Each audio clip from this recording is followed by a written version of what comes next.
And we're back. I would say for better, but I think this one's mostly for worse. It's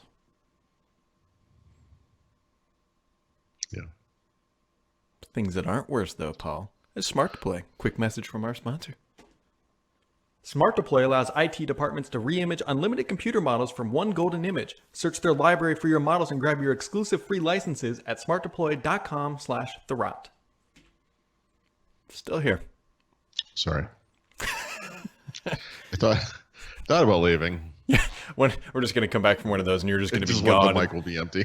Yeah, or it'll be just like your daughter and make, It's like, what did he say? time for you to earn your keep. Is, Talk to Brad. Yeah. For what? Well, just about whatever.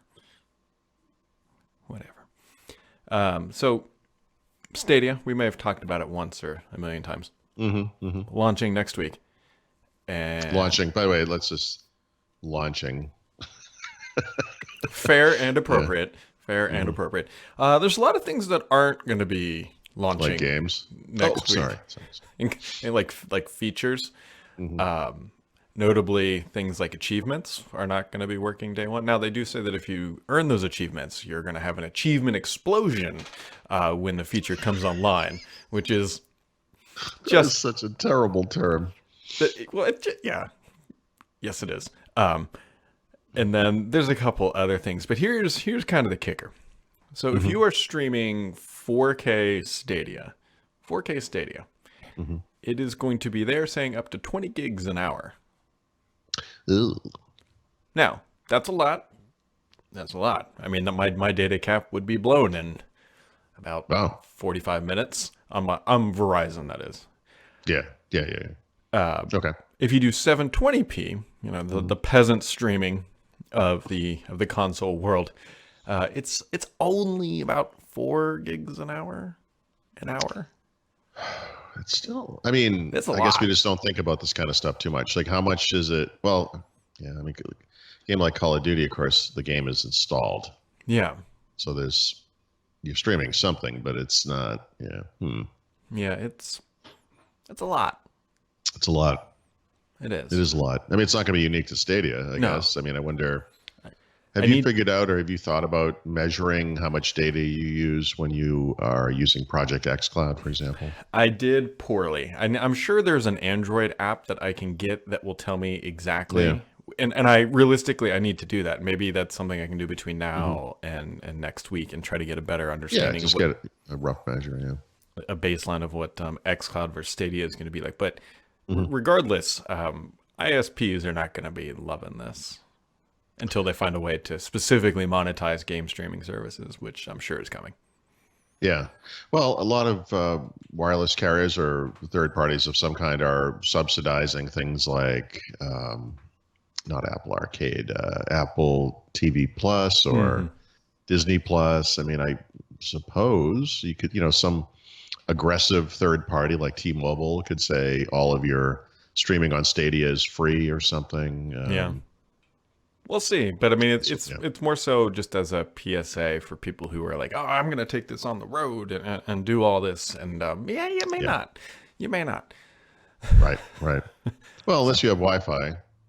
Yeah, but even then, though, I'm betting that you're going to have to have pretty good connectivity to be able to. Oh yeah, I mean they already hotels and other places will block like App Store downloads and different things like that. I mean, I could picture, someone, the New York Transit Authority wakes up one morning and they're like, what is up with this bandwidth surge? And it was because game streaming happened and they were like, oh, no, we're turning that off or something, So you've got that coming down your proverbial pipe, along with Motorola announced their new Razer, which I probably should have put that up rather than this vague Google Stadia UI thing that I've got going on here. But you know what? Yep.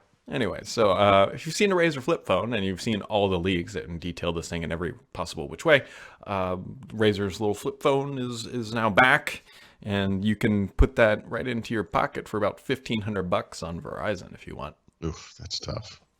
Yeah, that's real tough. Here's a random thought, by the way, and this actually came out. Tim texted me yesterday, was asking about the Pixel, and in the course of this conversation, I kind of stepped through something I'd been thinking about lately, which is like, I really don't do too much on my phone, especially most days, right? And if you can look at your usage, I'm sure there's something in iOS that does this, but actually I know there is because I see it on the iPad. But you could go day by day, week by week, and kind of see like which apps you use the most, you know, blah, blah, blah. So when I'm home, I mean, honestly, I don't use the phone that much. Like I go to the gym every day and I listen to podcasts using Castbox, and I use OneNote for the weights and things that I need. And so I get a lot of usage out of those two apps, right? But when I'm out in the world, like we were last week, like I'll use Instagram a lot, I use the camera app a lot. It's kind of a different set of things. But honestly, it's still like, we're talking like half a dozen apps like that I use regularly. Yep. I was looking at that rate. I said I didn't realize it was $1,500. That sucks. But when you think about like a flip phone, yeah, it doesn't have a keyboard. And I didn't really look at that close. I was just looking at the form factor. But what I was thinking was these things tend to be thicker than traditional smartphones, right? Like single slab screen smartphones. And that leaves open the possibility that a phone like that could have a much better camera because there's just more physical space in there to hold the elements. You could potentially have something more sophisticated. And I was thinking, you know, my primary care when it comes to phones really is camera. Yep. And what if there was a phone that was kind of thicker? I'm not saying necessarily a flip phone, but where I just use apps occasionally anyway. So, you know, maybe, I don't know. It's interesting. Like I normally wouldn't consider a flip phone. Like it seems kind of old fashioned to me, obviously. Right. But I was looking at it and I was like, huh, interesting. You know?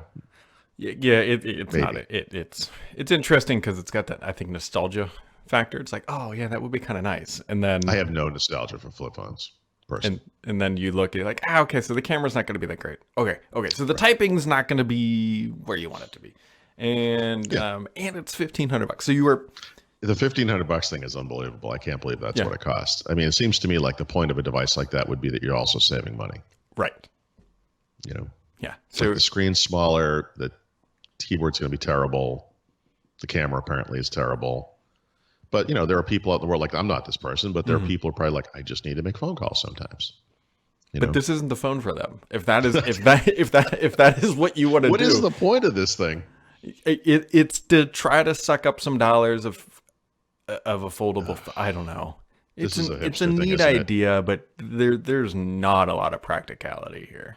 I told you my definition of hipsters, right? A hipster is someone who is nostalgic for an era in which they did not live. You know, like they like things like vinyl. They like flip phones, you know. And polio. Yes, the Black Plague. Yes. Yeah. Asbestos was healthy. It was part of a balanced breakfast. That's right. Yeah. Have a cigarette and some toast for breakfast and head out into the world. Yeah. With your AM radio. Yeah. It's not a bad definition. It's not a bad definition. Anyway, so if you want to pick one of those up, please feel free to do so. And if you want to write a review about it, we'll probably publish it because I think it will be hilarious. Like it flips open and it's all screen. As it turns out, not everything in the past was great. Yep. Trying to see what else happened. Anything? So there's one thing I'm going to write about when I get back from the gym. I need to look into this a little bit more. But apparently John Carmack has stepped down from his CTO position at Oculus, which is a Facebook company, right? Which is kind of messed up. Which is where Gabe All is a VP. I really like Gabe, but geez, Louise, that's tough. John Carmack is one of those guys. I think he falls into the same category as Bill Gates or Steve Wozniak. I'm trying to think of other people who are like this. There's a bunch of them, but tech guys who, you know, very early in their career, just, I mean, blew it out of the water, like were incredible. Yeah. And, you know, it's not that they didn't get less smart. They didn't, you know, whatever, but the world changed and their skill set kind of just didn't go with the times. And John Carmack was a guy who innovated in ways. In fact, I'm reading a book right now about the Amiga and about the end of Commodore, I should say. And they specifically cite John Carmack and his creation of Castle Wolfenstein 3D, and then eventually Doom, of course, as being one of the nails in that coffin. Because I will never forget this. My wife had the most underpowered 286 computer, and this was like probably 2-ish. And Windows, you could load it, but it would this is the thing I was talking about. We could see it drawing the menus, and I mean, you could watch it in real time. It was terrible, but you put Castle Wolfenstein thing on there, and it ran great. And I was like, oh my god, I was such an Amiga goon at that time. I was like, this is the PC's not supposed to be able to do this. Like, he blew everything that was on the Amiga out of the water with the lowliest hardware. Guy was a genius, but kind of diminishing returns over time, right? Doom was obviously amazing. Quake was technologically amazing, and then eventually was amazing. And then it kind of drops off after there. And it's like the Oculus stuff. It's like he kind of dropped off the planet. Like I'm sure there's innovation in there that he's done. I'm sure there is, because he's, like I say, he's a genius, but he's just kind of from another era. And I don't know what this means yet. I haven't read the stories, but he says he's leaving to focus on artificial intelligence. Yep. While he's still young enough. Right? Which is kind of interesting. So anyway, he's one of those guys. If there's a Mount Rushmore for personal technology, Gates is up there, Jobs, and I would, there are some others obviously, but I think Carmack deserves to be up there too. The only thing I'd like to qualify that is you said that you were an Amiga goon, and I'd like to point out that you still are a goon. A goon, yeah. No, I'm a goon for different things. I've been a goon for different things over time, yeah. Yeah, just want to make sure everybody's... Well, okay, here's an example of me being a goon. I mean, so one of the stories this week, of course, is with the features that are deprecated and removed from Windows 10 with this new version, that My People thing has come up. Now, actually, Microsoft deprecated that, I think, I want to say in 1903. Not the year, by the way. We're not talking about the year. We're talking about the version of... sorry, yes, the Windows 10 version. It should have been deprecated in 1903. Except that if I didn't look at this myself, but if you can look it up yourself. I mean, if you look and search our site and see what I wrote about it, when they announced that feature, without really understanding how it was going to work or whatever, I sort of said, this is kind of a nice return to that people-centric thing that Microsoft has done again and again over time. They did it with Windows 95.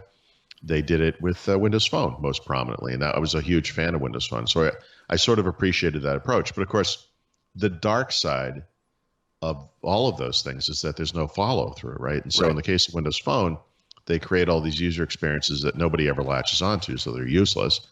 And then in the case of My People, they create this interface, and they don't even connect it to Outlook. And this is typical Microsoft. They just kind of throw something out there, and they walk away from it. They just forget like it ever existed. So, I was like stupidly excited, not excited. I wasn't excited, but I was pleased by this thing. And so it kind of goes to show, like, all these years later, like I can still get excited about nothing, or about something. Like, I sort of appreciate the idea, but then of course you got to remember it's Microsoft, and they're never going to follow through on that. So I don't remember when that appeared. It might've been 1803, something like that. So we had it for a year. Nobody used it. And now it's gone. Speaking of things that are not gone, I'm trying an experiment on this little guy right here, Mr. Paltherat. This is the Surface Pro Excalibur. Yep. Pulled it out of the stone. So I put it at 80% charge, and I'm not going to touch it for a week. Oh, nice. Let's see what happens. Just like most people buy it. See what happens to that yield battery life if it wakes up flat. I've seen a lot of stories the past 24 hours, really, about this browser thing, right? So now there's an ARM version of the Edge browser, Canary, whatever. Like, this is some kind of a game changer. The browser was never the problem with Windows 10 and ARM, right? Like, 32-bit versions of Chrome and Edge and whatever are available. They work fine. I don't think anyone has ever run that thing and said, man, this is the Achilles heel, right? Like, the problem, of course, is the 64-bit stuff. So I'm glad they're moving toward solving that, apparently, but the Canary version of Edge is like, whatever. The canary in the coal mine. I mean, that's... Yeah. They're going to fill that coal mine in and pretend it never happened, Brad. That's what happens. It's an ecological disaster. Wow. I think that Wired actually wrote like a really, really scathing review of the Pro X, and I think their finishing line was like, don't ever buy this. Microsoft's going to bury this mistake. Like, I don't know. I you know what? I worry about that, of course, right? Yeah. If you care at all about Windows 10 on ARM for some reason, and I do, like, this is another version of me being a goon, I have always been worried about that. I just talked about how Microsoft tends to not finish things. I mean, here we're doing it again, but I will say that news of them working on 64-bit suggests some form of longevity. Like they are serious about trying to make this work. I think them creating their own hardware is indicative of that, in the form of that Qualcomm / Microsoft chipset that they created, SQ1 or whatever.